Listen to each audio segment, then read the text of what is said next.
가계부채로 부tum받고 있는 사람이 늘고 있고 파산 회생 신청자가 급증하고 있습니다. 채무자에 대한 사회적 인식은 돈을 안 갚는 사람, 의무를 이행하지 않는 죄인, 이런 인식이 대부분입니다. 학생운동을 하던 청년 백두선은 고시 공부를 하게 되고 그리고 파산 전문 변호사가 됐습니다. 채무자의 열악한 인권과 금융 소비자로서의 지위를 향상시키기 위해서 열심히 뛰고 있는 백두선 변호사를 만났습니다. 무척이나 더운 여름날 저는 변호사들이 밀집해 있는 서울 서초동의 한 뒷골목을 찾았습니다. 서울중앙지방법원과 지방검찰청, 대검찰청과 대법원들이 밀집해 있는 이곳 서초동은 당연히 변호사들이 모여들 수밖에 없는 곳입니다. 고무법인 상생입니다. 높이 산다? 잘 산다? 예, 안녕하십니까. 네. 화면에 되게 크게 나오시는 것 같은데?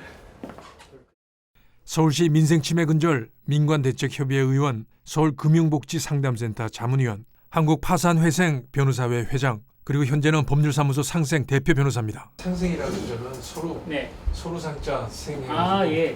그렇게 생각했거든요. 그래서 파산 전문, 네. 파산 회생 전문 그래가지고 다 맞다 생각했는데 그게 아니에요. 윗상자 상생이 뭐 이제 법 기준 이런 의미가 있다고 하더라고요. 요새는 어떠세요? 변호사 사무실 운영하시기가? 그 변호사 선배님 중에 그렇게 말씀하시더라고요. 변호사 하면 그 남부면천이라고 그 부자 되기는 어려워도 가난은 면한다 이런 말이 있는데 돈을 많이 잘 버는 변호사들도 많았겠지만 이제 그런데 크게 욕심을 안 내면 그 밥 굶고 살진 않으니까 자기 뜻하는 바대로 살 수 있고 부자 되려면 상당히 욕심 내야 된다 이런 의미로 말씀하셨던 것 같아요. 근데 파산 이쪽을 지금 전문이시잖아요, 그렇죠? 네네. 그걸 택하신 이유가 있으세요? 뭐 처음부터 내가 이제 파산 회생 사건을 주로 하는 네. 주로 한다거나 관심을 갖고 사는 변호사가 돼야 되겠다라고 생각한 것은 아니고요. 사법연수원에서 도산법 연구라는 수업을 들었어요. 그 과목을 처음 들은 게 제가 이제 파산 회생에 대해서 관심을 가지게 된 첫 번째 계기가 됐고, 연수원 수료하고 나서 제가 이제 민변 참여연대 활동을 하게 됐는데 거기서 이제 만난 선배님들이 서민금융, 채무자에 관한 채무자 운동, 그 다음에 파산회생 제도에 대한 법적인 제도 개선, 그 다음에 법원 실무 개선에 관해서 관심을 많이 갖고 있는 분들하고 제가 되게 친하게 된 거예요. 그 선배 변호사님들 쫓아다니면서 배우고 뭐 익히고 그러다 보니까 점점 이제 파산회생과 관련된 일을 많이 하게 됐고 지금까지 이제 하게 된 거죠.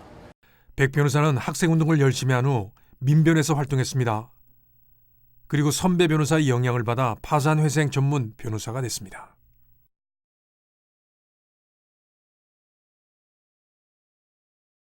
본인이 당하고 있는 경우에는 되게 친숙한 언어일지 모르지만 네. 일반 시청자들은 그게 뭘 의미하는지 그냥 피상적으로 알거든요. 네네. 법적으로 파산하고 회생의 정의를 어떻게 내려야 됩니까? 정식 명칭은 채무자 회생 및 파산에 관한 법률이고 이 법에 따라서 빚을 다 못 갚게 된 상황에 처한 개인 또는 기업은 이 절차를 통해서 자신의 채무를 줄이거나 감면받게 되는 건데요. 파산 회생은 무엇이냐면 이 기울어 간 기업인의 회생을 잘 되살리는 과정까지를 포함하는 것이고 개인에게의 파산이라는 것은 현재 자신의 소득이나 재산으로는 도저히 빚을 다 갚을 수 없는 상태인 경우에 그 상태를 확인하고 바로 면책해 주는 것이 파산 제도고요. 개인회생 제도는 현재 자기 재산으로 빚을 다 못 갚게 된 상태, 그것은 파산하고 동일한데 장래 발생 가능한 소득이 있을 때 그 소득에서 일정하게 공제되는 그 생활비, 법원에서 인정하는 그 생활비만큼은 공제를 하고 나머지 돈으로 뭐 한 최장 5년까지 나눠 갚다가 그리고 또 못 갚는 나머지 빚이 있을 때 그거를 면책해 주는 거. 그게 이제 개인회생 제도인 거죠. 다시 설명드리겠습니다. 파산이란 법인이나 개인이 채무를 변제할 수 없을 경우 법원이 절차에 따라 파산을 선고하고 채권자들에게 우선순위와 채권액에 따라 분배하는 것을 말합니다. 반면 회생이란 채무자가 일정한 소득이 있을 경우 3년에서 5년간 빚의 일부를 갚은 후 나머지는 면책해 주는 것을 말합니다. 백주선 변호사 일과는 어려운 사람들의 어려운 이야기를 정리하는 것이 대부분입니다. 경제적으로 어려운 시기에 파산과 회생을 법률적으로 다룬다는 것은 쉬운 일은 아닙니다. 이런 일이 매일매일 반복되고 있습니다. 이거 동작구청에서 의뢰한 사건 다 이제 휴가 끝난 바로 재판이 있는데 한 번 더 검토를 해보고 있습니다. 혹시 어떤 사건인지? 이 사건은 그 청소년 이용 게임물에 대해서 경품을 제공했다는 혐의로 그 영업정지 35일에 나왔는데 그 게임장 주인이 좀 부당하다고 해서 그 처분을 다툰 건데 제가 이번 사건은 동작구청을 대리해서 맡게 됐습니다. 백 변호사는 서울 동작구청과 성동구청의 고문 변호사도 맡고 있습니다. 변사님, 네. 여기는 어쩐 일이세요? 오늘 성동구청에 법률 상담이 있어서 왔습니다. 법률 상담은 언제부터 시작하신 건지? 제가 여기 구청에서 한 7년 고문했었는데요. 처음 시작할 때부터 법률 상담했습니다. 주로 어떤 상담들이 많은가요? 되게 다양한데 임차 보증금 못 돌려받았는데 어떻게 하느냐부터 해서 그리고 뭐 구청에 민원 넣은 게 있는데 어떻게 되느냐 매우 다양하게 있고 가끔은 외국인 분들도 와서 상담할 때도 있고 굉장히 다양한 분들이 본인이 생활하면서 법적으로 불편한 것들에 대해서 물어보고 제가 이제 아는 한도에서 상담해드리고 있습니다. 구청에서의 무료 법률 상담, 항상 서민들의 곁에 있습니다. 구청 주민들은 이 무료 법률 상담 시간을 기다린다고 합니다. 대금 지급 네, 소송을 하고 있는데 본인 도장은 없어요. 네, 이름 틀리고. 네. 그래서 그 사문서 위조죄를 일단 고소했어요. 고발하고. 네. 민사의 내용은 뭐예요? 민사는 이제 대금 청구 소송이죠. 대금 청구 소송을 네. 하면서 이 문서의 명의를 명의를 함부로 썼기 때문에 네. 그 사무소 위조다. 사무소 위조죄는 우리가 이래서 이제 건설기계만 계약을 했는데 네. 그 다른 임행 계약은 없었지 않습니까? 네, 네, 건설기계 계약하면서 제출했던 사업자 등록증을 가지고 네. 그걸 동의로 보는데 그 동의가 된다고 볼 수 있는 거예요. 명시적이냐 묵시적이냐를 따지진 않아요. 즉 명시적으로 내 명의를 써도 좋다라고 하는 경우에도 그러면 사무소 위조는 안 되는 것이고 명시적으로 말하진 않았지만 여러 정황과 그 당시 상황을 살펴봤을 때 그 명의를 쓰는데 동의했다고 보이면 그때도 사무소 위조죄는 안 되거든요. 양 당사자의 이제 처지에 따라서 법률 구성이 달라지는데 명의를 도용당한 사람 입장에서는 내 명의를 쓰게 한 적도 없고 그리고 쓰게 할 걸로 오해 살 만한 행동도 한 게 없다. 함부로 내 명의를 쓴 거다. 그러니까 사무소 위조죄로 처벌받아야 된다라고 주장할 수가 있고 고소나 고발할 수가 있는 거죠. 지금까지 몇 건 정도 하셨어요? 그 건수는 세보진 않았는데 뭐 상당수 몇백 건에서 1000건까지는 제가 안 되는 것 같고요. 변호사 업무를 하시면서 가장 적은 금액 네. 하고 가장 많은 금액이 어느 정도가 돼요? 제일 적은 금액은 한 1,500에서 2천만 원 정도이고 많은 경우는 한 25억, 개인 경우에 25억. 그 정도. 네네. 그건 이제 파산을 하는 건데 사업을 하다가 지는 빚들이기 때문에 규모가 좀 크죠. 그런 경우에는 자기 본인 소득이 좀 있다고 하더라도 빚이 너무 크기 때문에 파산 절차에 들어가서 그 법원의 절차에 따라서 파산 확인하고 면책받고 이렇게 진행이 됐었죠. 지금 그 과정에서 변호사로서의 역할은 어떤 것이에요?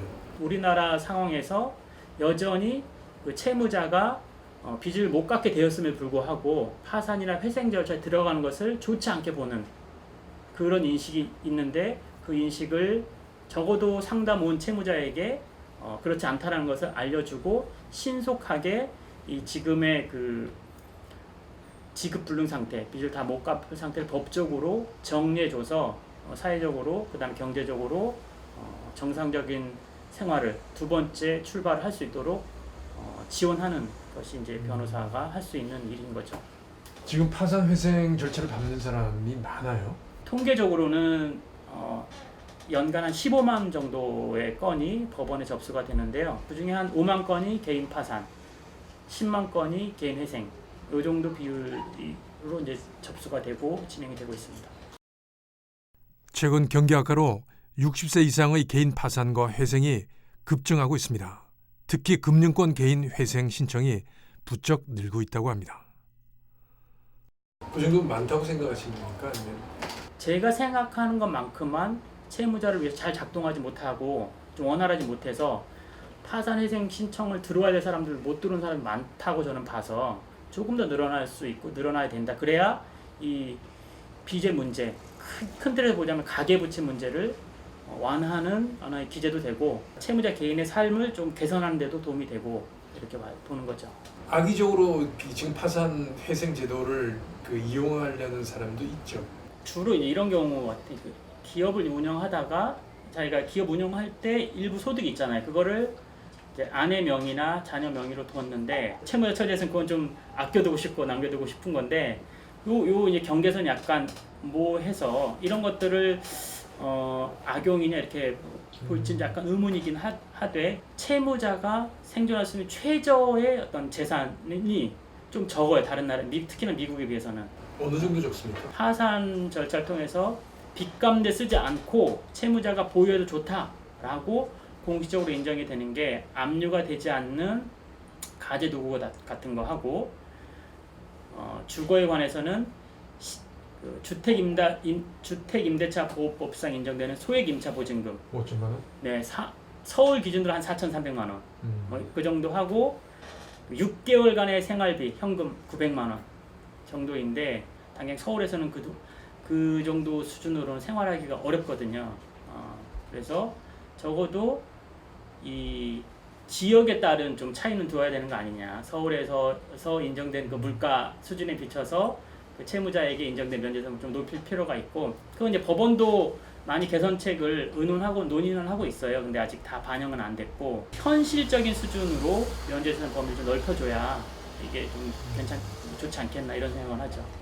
지금 파산이나 회생을 이럴 때 일반 시민들이 변호사를 한테 가야 되겠다라고 보통 생각을 하나요?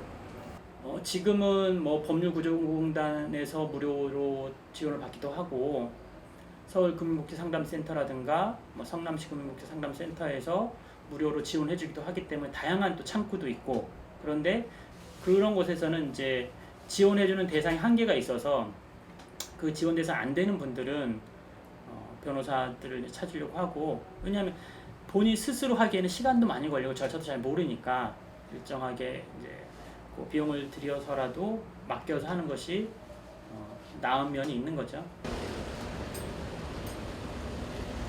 직장은요? 직장 주소. 개인이 경제적으로 힘든 상황에서 파산을 신청한다는 것은 쉬운 결정은 아닐 것입니다. 그러나 그 과정에서 변호사의 전문적인 도움을 받는 것은 반드시 필요한 일입니다. 엄격한 법과 힘든 서민 사이의 가교 역할을 서민 입장에서 해주는 것이 변호사이기 때문입니다. 얼마나 돼요? 매출이랑 다 네. 해서 뭐 네. 한 몇천. 한 2-3천만 원 정도 되는 것 같아요. 네. 월 소득이 어떻게 되는데요? 월 소득이 150이요. 150만 이자 100만 내면 뭐 생활 못하네요. 빚이 이렇게 는 데는 학자금 못 갚은 거랑 생활비 부족이네요. 네. 아직. 월급도 혹시 주거는 어때요? 월세인가요? 네. 현재 나이도 아직은 이제 많지 않고, 그 다음에 직장도 있고, 그 직장에서 본인 생활비를 일부 빼면 조금 이제 변제를 할 수 있는 여지가 조금은 있고, 그렇기 때문에 개인 회생으로 가야 될 것 같아요. 네, 궁금한 거 있으면 물어보세요. 개인 회생을 이제 신청을 하면은 네.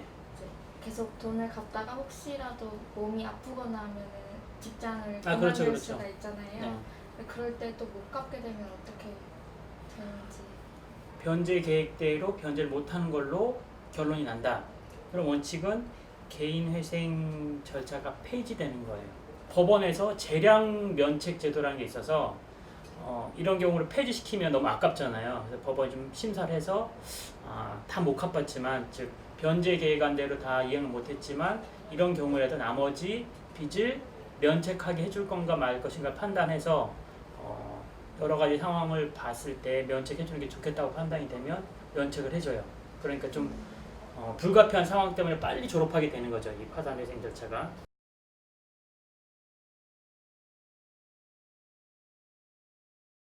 돈을 빌려준 채권자는 엄청난 손해를 보는 거 아니에요? 그걸 법으로 보호해줘야 될 이유가 있습니까? 네, 이 제도에 대해서 뭔가 문의를 하는 분들은 항상 이제 빼놓지 않고 하는 질문인데요. 기본적으로 이 파산회생 제도는 자본주의 시스템에서 인정되는 제도라는 걸 먼저 말씀을 드리고 싶고, 받을 수 있다고 당신이 평가해 봐서 받을 수 있다고 판단이 된다면 빌려주고, 그리고 그 채무자가 어떤 사정이 발생했든 못 갚게 됐다면 그런 파산 면책하는 거다. 그것을 감수하고 당신이 영리적 필요에 의해서 그 금융활동하는 거다. 돈 빌려주는 거다. 이것이 이제 사회적인 합의인 거거든요. 네. 그러니까 예. 적어도 한 세트로 움직여야 된다는 거죠. 빚을 잘 빌려주는 문화라면 파산 면책하는 것에 대해서도 문제 삼지 말아야 되고, 빚을 내지 않더라도 기본적으로 생활할 수 있는 곳이라면 그런 경우에는 파산이나 회생에 대해서 약간 엄격할 수 있겠죠. 채무자의 권리란 말 자체가 네. 합법적으로 그리고 네, 네. 윤리적으로 성립되는 거네, 그렇죠? 그렇습니다. 채권자와 채무자는 대출이라는 그 국면에서의 관계 설정이지 이게 절대적인 관계 개념은 아니고. 일반 사람들이 그런 파산 회생의 케이스에 네. 변호사를 선정을 할 때 네. 어떤 기준을 가지고 선정하는 게 좋습니까? 정보 차원에서. 일단은 한국 파산회생 변호사의 소속이냐 아니냐 이걸 보는 게. 직접 만드신 거죠? 예. 한국 파산회생 변호사회 소속이 아니면 잘 못한다 이렇게 말씀드리는 건 하여튼. 아니지만 여쭤보시니까. 네. 그리고 소속이고 또. 네, 변호사가 직접 좀 상담을 하고 이 사건을 관심을 가지고 진행하는지를 봐야 될 것 같아요. 왜냐하면 이 파산회생은 다른 일반의 민사 형사 사건에 비해서는 절차나 내용이 상대적으로 수월해서, 그리고 그 반면에 품 많이 드니까 변호사들이 직접 안 하는 경우가 많았어요. 내가 의뢰하려고 하는 그 사무소도 그렇게 변호사가 직접 하는지. 하고 중심이 돼서 이 사건을 챙기고 있는지, 채무자가 자기 상황을 잘 설명할 수 있고, 그다음 법률사무소가 그 설명한 내용들을 잘 정리해서 신청서라든가 법원에 반영할 수 있는. 보통 추심이라고 할 때 요새도 그런지 모르겠습니다만 이전에는 뭐 사채업자, 대부업자 뭐 이렇게 해가지고 네. 뭐 어떤 경우는 뭐 어깨들도 보내고 전화 네, 네, 걸어가지고 그 언어 폭력하고 네. 뭐 이런 경우들이 있잖아요. 뭐 요새도 네. 있긴 있을 것 같아요. 예전보다는 줄었다고는 하더라도 그런 식의 아주 폭력적이고 아주 위법한 추심 행위가 없다고 볼 수는 없을 것이고, 그것보다는 요즘에는 사실은 뭐 법에 허용되긴 하지만 집요한 전화 아니면 불시의 방문 이런 것들이 채무자 입장에서는 교묘하게. 불쾌한 것이고, 네네. 그러니까 법이 허용되는 범위이다 하더라도 이 채무자의 어떤 일상적인 생활을 방해하는 방식으로 추심이 많이 되는데, 그런 경우에는 바로 뭐 형사 고발한다 이런 건 어려워도 금융감독원에 민원 제기를 할 수는 있을 것 같아요. 채무자 대리인 제도라는 게 있는데요.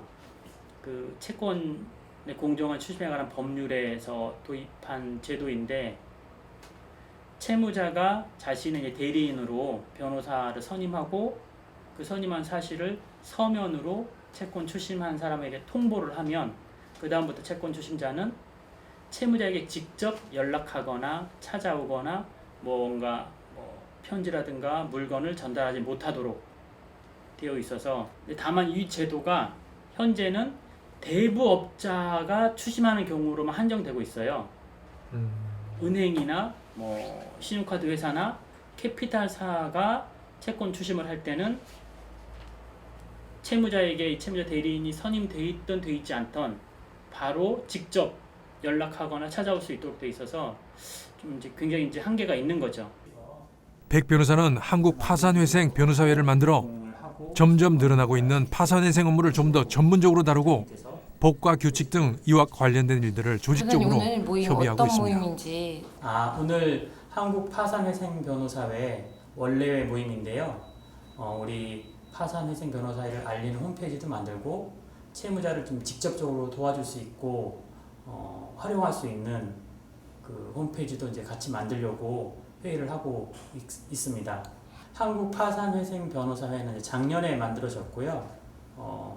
채무자들의 기본적인 인권도 옹호하고 파산회생 제도의 개선을 위해서도 이를테면 이제 필요한 법 개정 운동도 하고, 그리고 법원 실무에 대해서도 고민을 하고, 그리고 변호사들끼리 더 나은 이 파산회생 제도 서비스를 제공할 수 있도록 의견도 교류하는, 기본적으로 이원화가 맞겠다. 그러니까 기본적으로 파산회생 제도를 잘 소개하고, 한국 파산회생 변호사회에 대한 관심이 늘어나면서 회원 변호사들이 점점 늘어나고 있습니다. 응대하는. 그렇죠. 어떤 일 같이 하고 계시는 거예요? 일단 파산회생 변호사회에서 같이 저는 사업이사 맡고 있고요. 그 백주선 회장님 모시고 같이 일하고 있고 되게 열정이 넘치시고요. 항상 옆에서 봬도 주어진 일과 그리고 뭐 가정 생활도 그렇고 그러니까 열정을 가지고 열심히 하시는 변호사님인 것 같습니다. 이전에는 예. 채무자 이렇게 하면 뭔가 죄인 같은 느낌, 네네. 그 다음에 뭔가 사회적으로 지탄을 받아야 될 뭐 네. 그런 느낌, 돈 네. 빌려고 왜 안 갚냐. 네. 많은 사람들이 이렇게 생각하고 있을 것 같아요. 근데 좀 그렇습니다. 많이 생각이 저도 바뀌는 것 같은데, 네. 그러니까 한국 파산 회생 변호사 회를 만드셨잖아요. 네.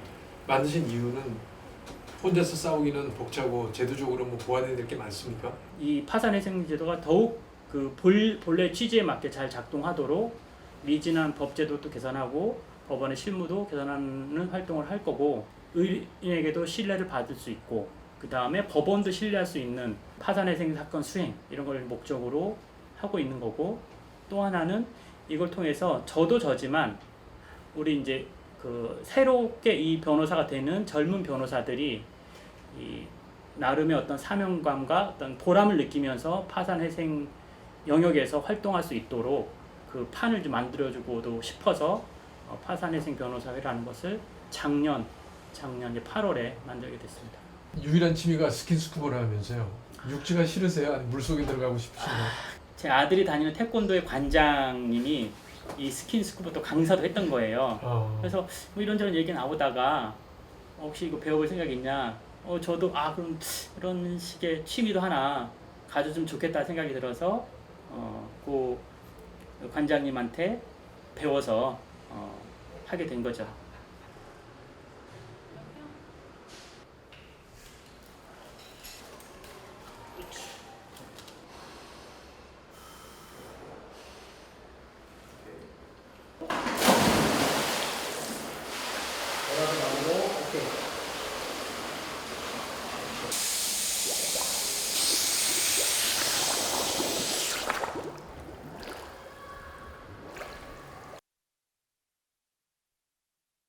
백주선 변호사의 유일한 취미는 스킨스쿠버.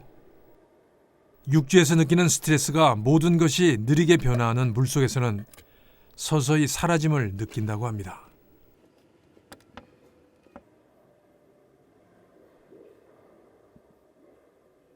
얼마 만에 스킨스쿠버 하시는 거예요? 작년 여름에 한번 오고 1년 만에 왔더니 약간 어색하네요. 수영을 못해도 스킨스쿠버를 할 수 있나요? 그럼요. 이 수영을 못하는 사람들 위해서 부력이 있는 옷을 입고 물속에서 자연스럽게 행동할 수 있는 장비를 착용하고 하는 것이라 수영을 전혀 못해도 이 스킨스쿠버를 할 수가 있습니다. 스킨스쿠버가 어떤 점이 좋은가요? 하면 스킨스쿠버는 우선 수중 생물들을 보면서 물속에서 자유를 느낄 수 있고 아주 고급지고 아주 행복한 레저 스포츠입니다. 좋은 변호사라는 게 어떤 변호사를 우리가 듣는 좋은 변호사라고 할까요? 좋은 변호사는 그 의뢰인의 입장에서 잘 싸워주는, 파산회생 절차에서 그런 경우가 이제 많이 있는데, 파산 관제인이나 법원이 보기에는 도무지 이제 빚을 못 갚겠다고 하는 게 이해가 안 된다는 식으로 볼 때도 있고, 그런 경우에 그 적극적으로 그 채무자의 상황, 의뢰인의 상황과 그 경위들을 설명해서 법원에서 채무자에게 유리한 결정이 나오도록 하는 게 필요한 거죠. 멋진 꿈이 있으세요? 앞으로 뭐가 되고 싶다? 어떻게 살고 싶다? 개인적으로는 좋은 사람이 되고 싶은데, 좋은 사람이라는 것은 시비를 가리기보다는 사람을 더 깊게 이해하고 그 사람의 마음을 헤아려서 항상 마음이 편안하고 사랑이 충만한 마지막으로요, 그 가계부채나 또 뭐 은퇴 후에 사업이 잘 안 돼서 그런 고통받는 분들이 많잖아요. 네. 희망의 메시지를 포함해서 어떻게 하는 게 좋다는 걸 저희 카메라 보고 한 말씀 좀 해주십시오. 지금 빚이 많아서 빚을 다 갚지 못할 상태에 있는 분들은 신속하게 파산회생 절차에 대해서 알아보고 문의를 하시면 됩니다. 법률사무소에서도 상담을 할 수가 있고, 요즘은 법률구조공단 그리고 가까운 뭐 시군구 법률상담센터에서도 상담을 해주고 있고요. 한 가지 이제 당부드리고 싶은 경우는, 빚을 갚다가 도저히 못 갚을 상태에서 이 파산회생 절차를 찾으면 오히려 이 절차를 이용하지 못하는 경우가 많이 생깁니다. 그래서 이자를 갚기가 좀 버겁다라는 느낌이 들 때 이 상담을 하셔야 실질적으로 이 파산회생 절차를 통해서 빚에서 해방이 되고 사회경제적으로 회복할 수 있기 때문에, 너무 버티다가 기력이 다 쇠한 다음에 오시지 말고, 빚을 다 갚지 못할 어떤 조짐이 보일 때 그때 상담을 받는 것이 정말 중요한 요소입니다. 파산회생 문제를 집중적으로 고민하기 위해서 한국파산회생 전문 변호사회를 구성하고 잘 작동될 수 있도록 최선을 다하고 있는 백주선 변호사입니다. 그는 법원도 신뢰하고 소비자도 신뢰할 수 있는 단체로 만드는 것이 목표라고 합니다. 하루빨리 가계부채로 고통을 받는 사람이 줄어들고 같이 잘 살 수 있는 사회가 되기를 저도 기대해 봅니다.